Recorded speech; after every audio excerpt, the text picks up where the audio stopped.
In June of 2024, the Rolling Loud TikTok account posted a video of a fan freaking out during Ice Spice's set. It went viral. But the video was completely staged. This is the team behind it. We're hanging out with the people that captured Chaperone's Coachella set and this year's Grammys. They're behind some of pop culture's most iconic events, and today we're taking a tour of their studio in Brooklyn to see where it happens.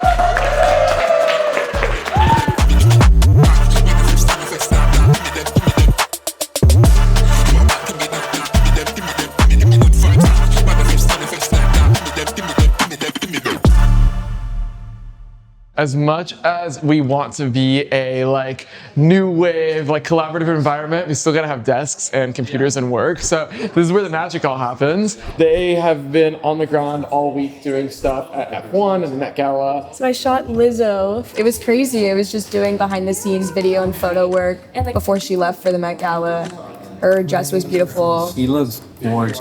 It was insane. How do you get access to these crazy contacts? Sometimes we work directly with an artist. Sometimes it's through the label. Sometimes it's through a brand. I was working with Raising Cane's for their Met Gala after party. What? So, yeah. I think there was make sense. yeah, there was 30 different Met Gala after parties, and Raising Cane's was a sponsor at one of them. So they had a room that was just Raising Cane's branded, and it had all the chicken fingers and the fries and the sauce. So that's the party I want to go to. Yeah. So what are you working on? Right now I'm looking at the BTS pictures I took for Burna Boy and Travis Scott. We actually shot a little news segment announcing the Burna Boy album, and that was really fun. Are you a Burna Boy fan? I am now. I'm a Burna Boy fan now. It was a lot of fun. Forgot who I got this. Totally didn't do it. Sorry to interrupt. We just got a delivery. No. Our YouTube flag. 100K, baby. Let's go. Drum roll. One more. Hey! That's crazy. Wait, can I feel it? Yeah. You guys started together in Florida. Tell me more about the beginning. So I used to go to music festivals and concerts just for fun, and I wanted to be the people that were actually covering the actual content. I was a senior in college. Simon was a freshman. I interviewed him for an on-campus production job. I just started noticing his gear was better than mine. He knew how to work the camera better than I did. And I started hiring him for freelance gigs here and there. And I'm like, oh, I really like working with this kid. I started out doing the live camera for churches. Wow, no the way. mega churches. Yeah, after that, we basically packed it up within a year. We moved to New York City. He dropped out of college. I quit my full-time job right out of college. I was a teacher. I was a high school teacher. You were a high school teacher? Yeah, but it's crazy because when I was a teacher, I was being taught by 14-year-olds how to use TikTok. And they're like, you need to get on it. And now that's what we do for a living. This is the craziest side note. I was watching a tutorial, editing, adding sound effects. And I hear this little kid's voice. I'm like, is this a 10-year-old teaching me? And it's Greg, when he's 12 years old, it's his tutorial. Zoe, we're here. This is Zoe. She's an art director on the team. So this is the merch room. When artists come, we can make a shirt that says anything super fast. Yeah. So we could get something like this, and then ask the artist what are they shooting on. Oh, what do we got here? What am I wearing? Actually, I can't see myself. Oh, sick! Yeah, we made this when Rob49 came in. Yeah, we were gonna do peel off stickers so that when he do just it keeps one at a time. So good. Here, we need to give him some stuff. Oh, you have your personal stylist. Yeah. Don't forget the most important meal of the day. Content for Let's do this breakfast. one. Here we go. Rain jacket. Damn, you kind of look hard right now. Wait, actually? To give context, we made that because Cole Bennett, the director from Lyrical Lemonade, has a hat and everyone wears it. Respective shades. Here's our respective lighter.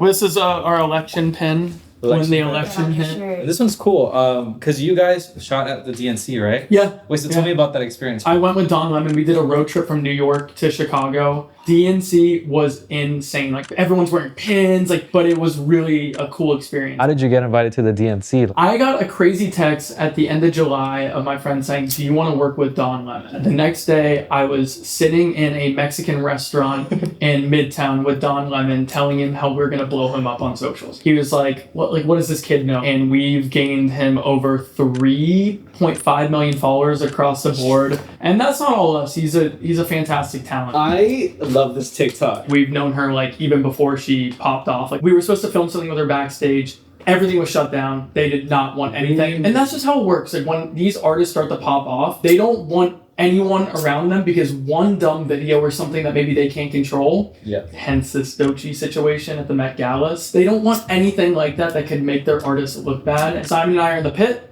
and we're like, we have to do something. I was like, dude, freak out. We asked the security guard, hey, can you pull him out? And it was magic from that. I mean, some of these festivals have like 10, 15 stages. Do you just have like 500 people running around? Like, how does it work? If we're posting for a festival, we'll post 300 to 500 times on their TikTok in 2 to 3 days. Typically, yeah. Some festivals, we may have like 3 or 4 people and we just go crazy. We get so many DMs daily that they want to shoot festivals and whatnot. So we do really try to bring on new people as much as we can. So this is our lounge and relaxation area. It's very critical. You know, after a long day of using your brain to come up with really cool ideas, you come here and relax. So over here we have a viewfinder, and this is like one of those old school things where you put pictures in, and then you look at it and you click the lever, and it cycles through like 10 different pictures. I think this one is Coachella. We did Coachella. Yeah. Is it gonna work? All right, focus. Last year we had our photo book, and this has some of our best pictures in it. Who made this? This was made by my really cool fiance, Amanda B. Films. She spent many months putting it together, and it has a collection of, I think it's like 150 of our best or favorite pictures. What's your favorite picture in the book? Obviously the one that I took. This was Trippie Redd and Lil Uzi at Uzi's Pink Tape party. That was a lot of fun. I showed up and the attire was black tie, and I didn't have a suit on. Luckily there was like an H&M or something nearby, so I ran over there and got a suit really quick. Okay, so we have the world's tiniest camera we're working on tonight. We're gonna be setting up a photo booth. I think the photo video community, especially around their gear, can be very gatekeepy. Everybody's like, oh, what are you shooting on? Oh, it's not the most expensive camera. You can't create good art on it. I love the idea of shooting on really crappy cameras to show people that you don't necessarily have to have a big budget or a lot of money to get started in this industry. I shot with BK the Rula on my Nintendo DS. I brought my Game Boy Color to shoot with offset. Probably 90% of the things that I personally get hired for, I'm shooting on my iPhone, and I'm shooting with major artists. We know how to make the settings to look correct and a little bit different because everyone is always, how does your stuff look different? It's 3 things. The first thing you need to do, turn HDR off. We shoot 24 FPS, 4K. And that's it. It's 3 things, and it will change everything. Anyone could do this. This was $30 on Amazon. All right, ready? Who shot your content? It's like that. Tell me about the wall. Our super dope super named Mika built our psych wall. We found ourselves renting spaces like a few times a week. And we're just throwing money away. So why not just keep it in-house? On the respective side, we do a lot of content shoots with artists. We'll do basically a press day for them. A lot of times when they come, there's a song or an album that they want to promote. And then we always want to do a couple skits. We'll do something funny like hold them hostage and ask them who the best production. Yeah. Gotta cue that video of Charlie. Who just shot all your content?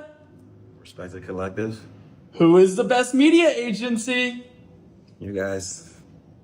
On the other side, we have respective studios, and that's kind of for our higher scale productions. So we're doing music videos and commercials. A lot of these artists, they just come as they are. They're kind of just like, you know, they're real people. Like, you have to make them look like these grander figures. How do you do that in the creative and like in production? It is a lot of collaboration with the artist. One of the first music videos we ever did was with our friend who had more of like a techno vibe. So we put her in a astronaut's outfit, and that was really cool. We made the set look like a space theme. You know, that's what you want to do as a creative. You want to try to think out of the box. You have an event tonight. We're having a portrait party tonight. It's one of our series of events that we throw. There's been other events where we've had over 1,300 people come. We rented out a chocolate factory in Brooklyn. A chocolate factory? We threw the respective rave, and that is going to be coming back this October. It's really cool to put like 100 people in a room that all do different things in like, whether it's like film, music, art, you know, and just chat and just like have fun. See you guys at the party. Oh,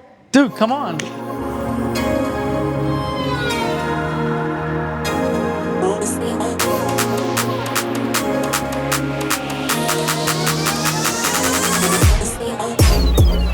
which one is this one? This is the original Mario Kart for the Wii. I'm a little bit past my prime. Wait, this is incredible. So you kind of just sits on your back. Wow. Sleep.